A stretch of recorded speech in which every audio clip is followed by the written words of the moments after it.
بسم اللہ الرحمن الرحیم۔ اردو البم کے معزز سامعین السلام علیکم۔ رسول اللہ صلی اللہ علیہ وسلم کے شجرہ نسب میں جو نام آئے ہیں ان میں سے متعدد شخصیات تاریخی اعتبار سے کافی شہرت کی حامل ہیں، لیکن چونکہ آپ صلی اللہ علیہ وسلم کی نسبت عام طور پر خاندان بنو ہاشم کی طرف جاتی ہے، لہٰذا اس سلسلہ نسب کے تفصیلی تذکرے کا آغاز بھی عموماً ہاشم سے ہی کیا جاتا ہے۔ ہاشم اپنے باپ عبد مناف کی وفات کے بعد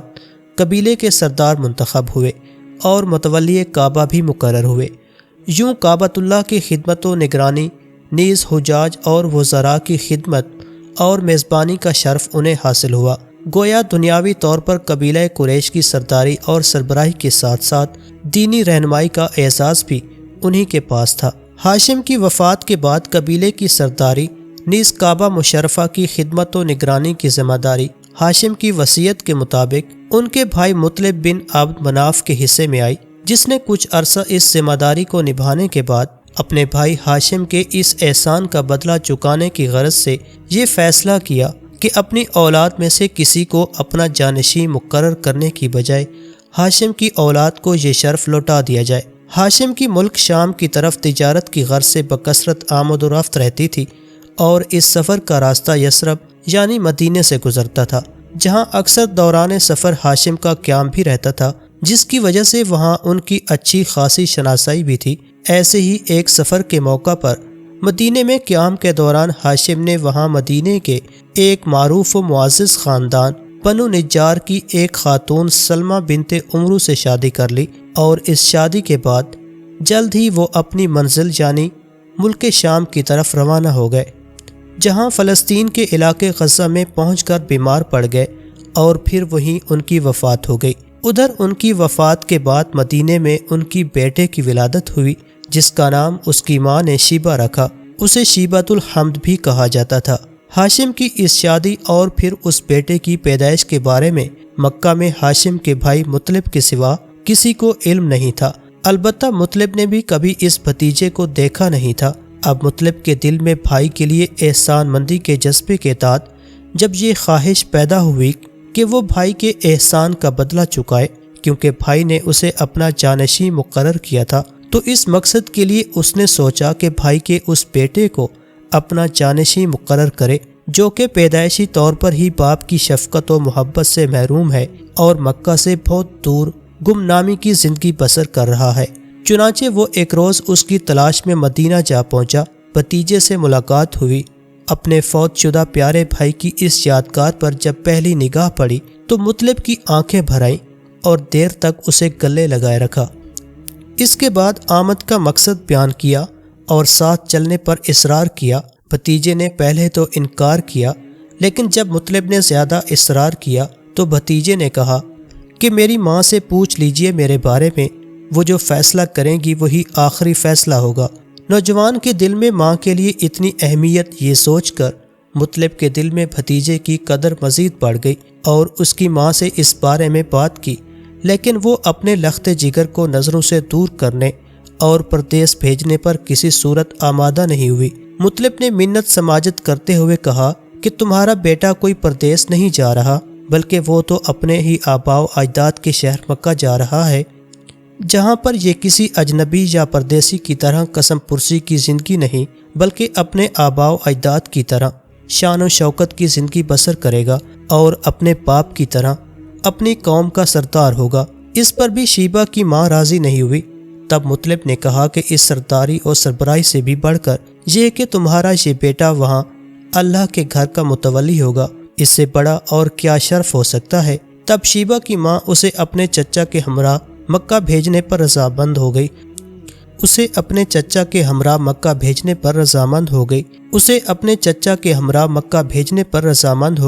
یوں مطلب اپنے فوت شدہ بھائی ہاشم کی اس نشانی کو ہمراہ لیے ہوئے مدینے سے مکہ کی جانب روانہ ہو گیا۔ یہ سفر طے کرنے کے بعد مطلب نے جب اپنے بھتیجے شیبہ کو لیے ہوئے مکہ پہنچا تو لوگوں نے دیکھا کہ ان کے سردار کے ہمراہ اونٹ پر ایک نوجوان بھی سوار ہے۔ تب وہ کہنے لگے کہ دیکھو ہمارا سردار اپنے لیے ایک نیا غلام خرید لایا ہے، جس پر مطلب نے انہیں تنبیہ کرتے ہوئے کہا کہ یہ کوئی غلام نہیں، یہ میرا بھتیجا ہے اور یہی تمہارا مستقبل کا سردار بھی ہے، کیونکہ میں نے اسے اپنا جانشین مقرر کیا ہے۔ اس کے بعد مکہ میں مطلب نے اپنے اس بھتیجے کے ساتھ ہمیشہ اس قدر و شفقت و محبت اور لاڈ پیار کا معاملہ روا رکھا کہ چچا کے اس حسن سلوک اور شفقت و مہربانی سے متاثر ہو کر بھتیجے نے زندگی بھر خود کو اپنے اصل نام شیبہ کی بجائے عبد المطلب ہی کہلانا پسند کیا۔ یہی عبد المطلب ہمارے پیارے نبی صلی اللہ علیہ وسلم کے دادا محترم ہیں، اور انہوں نے ہی ہمارے نبی صلی اللہ علیہ وسلم کا اسم گرامی محمد تجویز کیا تھا۔ مطلب کی وفات کے بعد ان کے یہ بھتیجے عبد المطلب قبیلے کے سردار اور متولی کعبہ مقرر ہوئے۔ یہ بہت ہی وجیہہ اور باوقار انسان تھے۔ مکہ میں انہیں انتہائی عزت و احترام اور قدر و منزلت کی نگاہ سے دیکھا جاتا تھا۔ ان کے دور میں دو اہم ترین اور قابل ذکر واقعات پیش آئے ہیں۔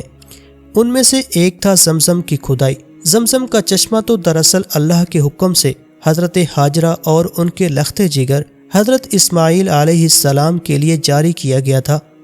لیکن صدیوں تک جاری رہنے کے بعد ایک مرحلہ ایسا آیا جب مکہ میں کسی قبائلی جنگ کے موقع پر جب مخالف قبیلہ غالب آ گیا تو جاتے جاتے حسب دستور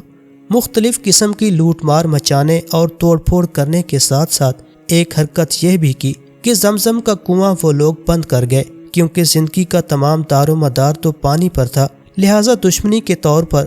گویا وہ اہل مکہ کے لیے زندگی کا سامان ہی برباد کر گئے۔ اور پھر مرور زمانہ کے ساتھ نوبت یہاں تک پہنچی کہ لوگ اس کا محل وقوع تک بھول گئے کہ یہ کنواں تھا کہاں پہ۔ آخر عبد المطلب جب قوم کے سردار اور متولی کعبہ بنے تو ایک رات انہوں نے خواب میں دیکھا کہ انہیں کوئی زمزم کے کنویں کی کھدائی کا حکم دے رہا ہے، جس پر وہ بہت حیران ہوئے۔ پھر دوسری رات اور پھر اس کے بعد متواتر تیسری رات بھی یہی خواب دیکھا، اور تیسری رات مزید یہ بھی ہوا کہ خواب میں اس شخص نے انہیں زمزم کے کنویں کا محل وقوع بھی دکھا دیا اور حکم دیا کہ اس جگہ کھدائی کرو۔ چنانچہ عبد المطلب نے اپنے بڑے بیٹے حارث کو ہمراہ لے کر اس مقام پر کھدائی شروع کی۔ قبیلے والوں کو جب اس بات کا علم ہوا تو وہ سب مصر ہو گئے کہ اس کام میں ہم سب بھی آپ کے ساتھ شریک ہوں گے تاکہ ہم بھی اس شرف اور اعزاز کے حقدار بن سکیں، لیکن عبد المطلب نے ان کا یہ مطالبہ تسلیم کرنے سے صاف انکار کر دیا۔ البتہ اس موقع پر ان لوگوں کے شدید اصرار اور مسلسل دباؤ کی وجہ سے عبد المطلب اس قدر پریشان ہوئے کہ انہوں نے منت مانی کہ یا اللہ، اگر تو مجھے 10 بیٹے عطا کرے اور وہ سب جوان ہو کر میرے دست و بازو بن جائیں تاکہ آئندہ کوئی بھی مجھے اس طرح پریشان کرنے کی جرت نہ کر سکے، تو میں ان میں سے ایک بیٹا بطور شکر تیرے اس گھر کے سامنے قربان کر دوں گا۔ اس سے بخوبی اندازہ کیا جا سکتا ہے کہ اس سلسلے میں عبد المطلب کو اپنی قوم کی طرف سے کس قدر دباؤ کا سامنا کرنا پڑا ہوگا، لیکن اس قدر شدید دباؤ کے باوجود فقط یہی دونوں باپ بیٹا ہی اس کھدائی میں مسلسل مشغول رہے، یہاں تک کہ آخر کئی روز کی محنت شاقہ کے بعد زمزم کا پانی نمودار ہو گیا، جو کہ آج تک جاری ہے اور خلق خدا اس سے خوب مستفید ہو رہی ہے۔ الغرض زمزم کی کھدائی کا کام انہی دونوں باپ بیٹا نے ہی بلا شرکت غیر مکمل کیا، لہٰذا یہ کنواں حضرت ابراہیم علیہ السلام کے فرزند جلیل حضرت اسماعیل علیہ السلام کے علاوہ عبد المطلب کی بھی ایک یادگار ہے۔ دوسرا اہم ترین واقعہ جو پیش آیا وہ واقعہ اصحاب الفیل کا ہے اور قابل ذکر واقعہ ہے جو عبد المطلب کے دور میں پیش آیا اور جس کا تذکرہ قرآن کریم میں سورۃ الفیل میں بھی موجود ہے۔ وہ یہ کہ ملک یمن کے بادشاہ جس کا نام ابراہہ تھا، جب اسے اس بات کا علم ہوا کہ مکہ میں ایک گھر ہے جسے لوگ اللہ کا گھر کہتے ہیں اور اس کی انتہائی تعظیم و تکریم کرتے ہیں، تو اس نے اس گھر یعنی کعبۃ اللہ کو منہدم کرنے کا فیصلہ کیا۔ کعبۃ اللہ کو منہدم کرنے کی اس ناپاک مذموم خواہش کے پیچھے اصل اور براہ راست محرکات و اسباب کیا تھے، اور پھر یہ کہ وہ جب اس مقصد کے لیے یمن سے روانہ ہوا اور پھر جب مکہ کی حدود میں پہنچا تو اس دوران کیا کیا ہوا، اس سلسلے میں کافی تفصیل ہے۔ بہرحال خلاصہ یہ ہے کہ کعبۃ اللہ کو منہدم کرنے کی غرض سے وہ اپنا لشکر جرار لیے ہوئے مکہ کی حدود میں داخل ہوا اور کعبۃ اللہ کی طرف پیش قدمی شروع کی۔ اس لشکر میں بڑی تعداد میں ہاتھی بھی موجود تھے، جو غالباً جنگی مقاصد کے لیے استعمال کے علاوہ مزید یہ کہ کعبۃ اللہ کو منہدم کرنے کی غرض سے بھی لائے گئے تھے۔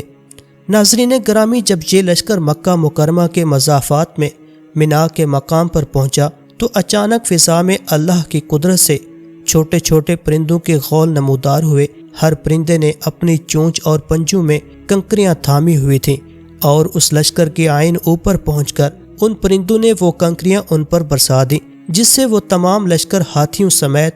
نیست و نابود ہو گیا۔ اور یوں اللہ نے اپنے گھر کی خود حفاظت فرمائی۔ جس سال مکہ مکرمہ میں یہ واقعہ پیش آیا، اسی سال وہاں رسول اللہ صلی اللہ علیہ وسلم کی ولادت باسعادت ہوئی تھی۔ ناظرین کرام، امید کرتا ہوں کہ آج کی ویڈیو آپ کو بہت پسند آئی ہوگی۔ اگر ویڈیو پسند آئی ہے تو ویڈیو کو لائک کریں اور چینل کو ضرور سبسکرائب کریں۔ ملتے ہیں نیکسٹ ویڈیو میں۔ اپنا اور اپنے ایمان کا بہت سارا خیال رکھیے گا۔ اللہ حافظ۔